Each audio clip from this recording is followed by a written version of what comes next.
Shalom, WJC family. It is time for our weekly Torah Talk. This week in Shul, we will be chanting Parshat Vayigash, the third and sort of climactic episode of the Joseph saga we've been reading for a few weeks now, where he will be reunited with he reveals himself to his brothers and he's reunited with them, as well as ultimately with his father. And as Joseph sends wagons and whatnot to come and bring his father Jacob to Egypt, and Jacob can't wait to see Joseph again, he readily goes. On his way out of Egypt, God comes to him in a revelation and says, Jacob, fear not, as you go down to Egypt. Well, let me read it so I get you exactly right. Anochi ered imcha mitzrayma. I myself will go down with you to Egypt. Ve'anochi a'alcha gam ala. And I myself will also bring you back. And it seems like, okay, so God's going to go with Jacob. What's the big deal? But in a Middle East that, where gods were attached to lands and nations, this is actually a profound idea. God will not be attached to the place, God will be attached to the people. And that is a concept so important to Jewish history that has kept us for so long, right? All these years of exile, God has been with us. And there's an important concept that comes from here called the exile of the Shechinah, that whenever the Jewish people are in Galut, whenever we are in exile, so too the Shechinah, God's presence here on earth, is in exile with us. When we get kicked out of our land, we don't leave our gods behind, perhaps like other peoples of that time. Our God comes with us. We are not alone in exile. A very powerful idea that kept the Jewish people for a couple of thousand of years.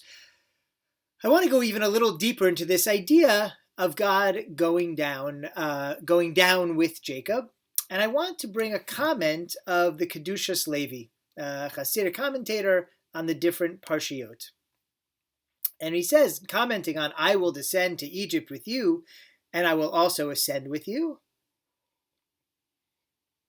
In order to understand this verse properly, says Reb Levi Yitzchak Miberdichev, who is the Kedushat Levi, we must remember the pedagogic rule that when a teacher is confronted with a student of limited intellect, he must endeavor to rein in his superior intellect and descend to the level of the student. And it sounds a little condescending, but what he means is you got to meet your students where they're at, which sounds less condescending that way. And I think that's right? If someone comes in to the shul and they've never heard a word of Hebrew and the rabbi starts talking and throwing just tons of Hebrew words and they don't know what's going on, that's not going to be very effective as a way to teach. However, says Levi Yitzchak, as you come to a more brilliant student, then you can let yourself go and really even learn from each other. So too here, says the Kedushas Levi, as long as Yaakov resided in the Holy Land, his intellect was strong, but he was afraid when he descended into Egypt, he would actually experience a reduction in his intellectual capacity, so that God would need to hold back a little bit so that they could still have a relationship. Now, if you take this literally as a comment about Yaakov himself, Jacob himself, it doesn't make a lot of sense, right? Someone doesn't lose their intellectual abilities just by living someplace else, or at least not in such extreme ways. However, if we're talking about the Bnei Yaakov, the Bnei Yisrael, the Jewish people, this comment can be saying that living in exile, living in Galut, living in foreign lands, and experiencing other cultures may reduce our Jewish intellectual capacity, or maybe just our Jewish intellectual interest, such that we may fear, I would fear, I think we have feared over the time of our dispersion, losing the ability to connect with God, because we're just not speaking the same language anymore. And this is saying that no, Jewish people, wherever you are living, whenever you are living, God will be there with you.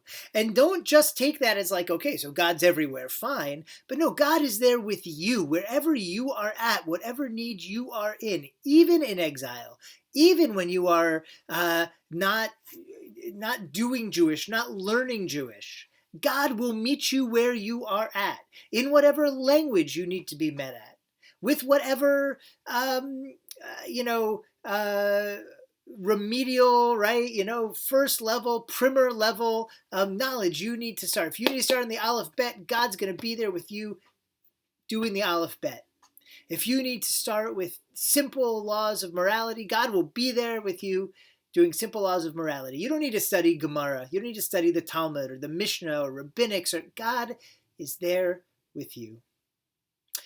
I find that idea so powerful right now. I think so many of us are experiencing not only an exile often to our homes, or certainly from the lives we are used to, an intellectual exile. We don't have the intellectual pursuits we may have otherwise had, or they're greatly reduced, right? You might have a class in your shul, in your synagogue here at WJC, but maybe it's a Zoom class. It's not the same. Or our kids are pursuing intellect, but often online or with interruptions from quarantines. And certainly I think we're experiencing a spiritual galus, a spiritual exile. It's hard. We can't, services aren't the same online. They're great. They're good. They're different, though. You got to find a way to give them a chance. And if you can't find the way to give them a chance, then where are you going for your spiritual uplift? You have classes, you can go to online services and all kinds of things, and that's all well worthwhile. But if you are a Yid who likes to come to shul and just be with the community and socialize and God willing, pray some and learn some, this is a spiritual exile. But we learn here, even if we feel like we have been brought down over the course of this year, even if we feel like we have been brought low by this pandemic, physically, intellectually, spiritually, God comes down with us. The Shechinah dwells with us, even in this lower place.